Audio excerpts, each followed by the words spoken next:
2025-ի հունվար-դեկտեմբեր ամիսներին 1000 խոշոր հարկատուների կողմից մուծված ավելացված արժեքի հարկի ծավալը 824 միլիարդ 56 միլիոն դրամ է, որը կազմել է ընդհանուր հարկային մուտքերի շուրջ 42.3%-ը։ 2024-ի նույն ժամանակահատվածում այս ցուցանիշը կազմել էր 735 միլիարդ 541 միլիոն դրամ կամ ընդհանուր հարկերի 41.5%-ը։ Տվյալները ներկայացնում էին պետական եկամուտների կոմիտեից։ Եվրասիական զարգացման բանկի տվյալներով 2026 թվականի հունվարին Հայաստանում տնտեսական ակտիվությունը տարեկան կտրվածքով աճել է 7.2%-ով, այն դեպքում, երբ 2025-ի հունվար-դեկտեմբեր ամիսներին նույն ցուցանիշը կազմում էր 9.1%։ 2026-ի փետրվարին Հայաստանում գնաճը տարեկան աճով կազմել է 4.3%։ Արագացումը պայմանավորված էր սննդամթերքի գների դինամիկայով։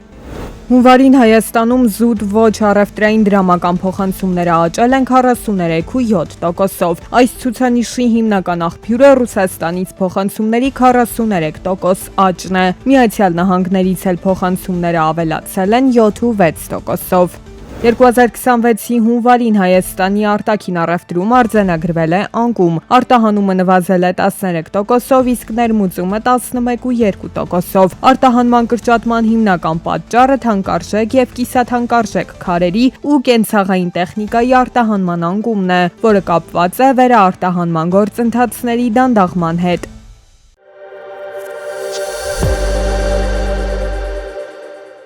Միացյալ Նահանգների նախագահը հայտարարել է, որ ՆԱՏՕ-ին վատ ապագա է սպասվում, եթե Հյուսիսատլանտյան դաշինքը հրաժարվի օգնել Վաշինգտոնին ապահովել անվտանգությունը Հորմուզի նեղուցում։ Նա ընդգծել է, որ Միացյալ Նահանգները պարտավոր չէին օգնել Եվրամիության երկրներին Ուկրաինայի հարցում։ Թրամփը նաև հայտարարել է, որ Հորմուզի նեղուցի անվտանգությամբ պետք է զբաղվեն այն երկրները, որոնք այդ նեղուցով նավթ են ստանում։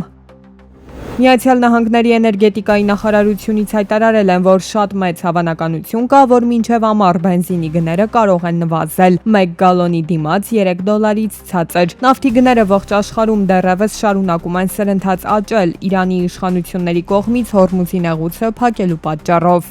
Ավիավառելիքի կամ ավիացիոն տուրբինների վառելիքի համաշխարհային գները բարձրացել են ավելի քան 58%-ով Միացյալ Նահանգների եւ Իրանի միջև շարունակվող հակամարտության ֆոնին։ Ավիացիոն վառելիքի շաբաթական միջին գինը 2026-ի մարտի 6-ին ավարտված առաջին շաբաթվա ընթացքում աճել է 58.4%-ով, հասնելով 1 բարելի դիմաց $157.41։ Տարածաշրջանային առումով ավիացիոն վառելիքի գները ամենաբարձրն են Ասիա-Խաղաղօվկիանոսյան տարածաշրջանում։ Մեծ Բրիտանիայում մոտ 104,000 մարդ կարող է կորցնել աշխատանքը Մերձավոր Արևելքում տիրող հակամարտության հետևանքով։ Ներկայում գործազրկությունը երկրում հասել է վերջին 5 տարվա առավելագույն ցուցանիշին՝ 5.2%։ Էներգակիրների թանկացումը կարող է գործատուներին ստիպել փոխհատուցել ծախսերի աճը հաստիկների կրճատման միջոցով։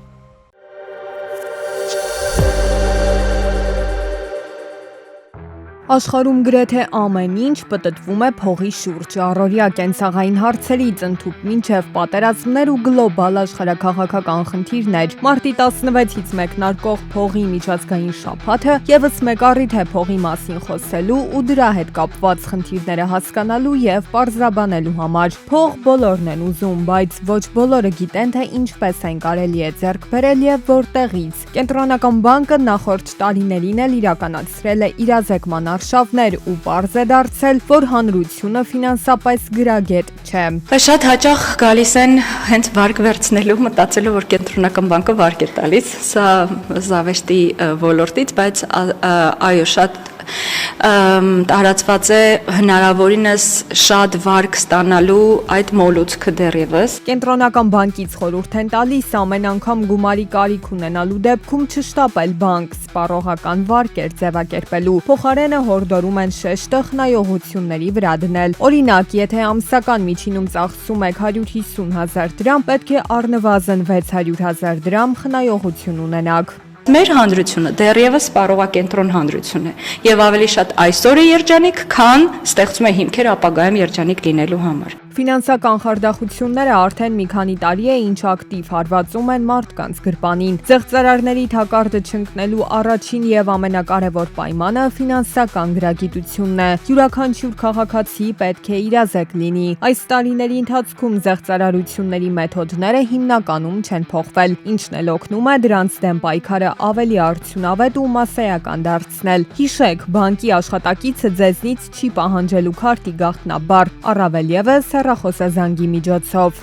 Արդեն այս դարում դա պետք է իմանան 80-նանց մարդիկ, դա պետք է իմանան մինչև 5 տարեկան երեխաները, բոլորը պետք է իմանան, որ ինչպես ձեր տան բանալին չեք տալիս ոչ ոքի, նույն ձև ձեր հեռախոսի բանալին, ձեր մոբայլ բանկինգի բանալին, ձեր անձնագիրը, ձեր սոցքարտը, ձեր քարտի վրայի թվերը, հետևի թվերը, բոլոր թվերը, գաղտնաբառերը չենք տալիս ոչ ոքի։ Խելացի զրույցներ ֆինանսների մասին։ Սա այս տարվա փողի միջազգային շաբաթվա կարգախոսն է, որի շրջանակներում էլ կենտրոնական բանկի աշխատակիցները հանդիպումներ կունենան մի շարք մարզերի երիտասարդական կենտրոնների ներկայացուցիչների հետ։ Նախատեսված են նաև մրցույթներ, հաղթողներին սպասվում են դրամական պարգևներ։ Բոլոր մանրամասները հասանելի են կենտրոնական բանկի պաշտոնական կայքեջում և սոցիալական հարթակներում։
Աշխատանքի և սոցիալական հարցերի նախարարությունից հայտնում են, որ 2026 թվականի մարտի 5-ի դրությամբ այն կենսաթոշակառուների համար, ովքեր մինչ այդ կանխիկ եղանակով էին ստանում կենսաթոշակը և չէին ներկայացրել անկանխիկ ստացման եղանակի անցնելու դիմում, բանկի ընտրությունն իրականացրել է միասնական սոցիալական ծառայությունը ինքնաշխատ եղանակով ծրագրային մոդուլի կիրառմամբ։ Խոսքը վերաբերում է նաև 14-ից 18 տարեկան կենսաթոշակառուներին։ Ապրիլի 1-ից կենսաթոշակներն ու նպաստները կվճարվեն արդեն բարձրացված չափերով։ Բացի այդ, անկանխիկ գործարքներից տրամադրվող 20% հետվճարի շնորհիվ կենսաթոշակի կամ նպաստի չափը կարող է ավելանալ մինչև ևս 10,000 դրամով։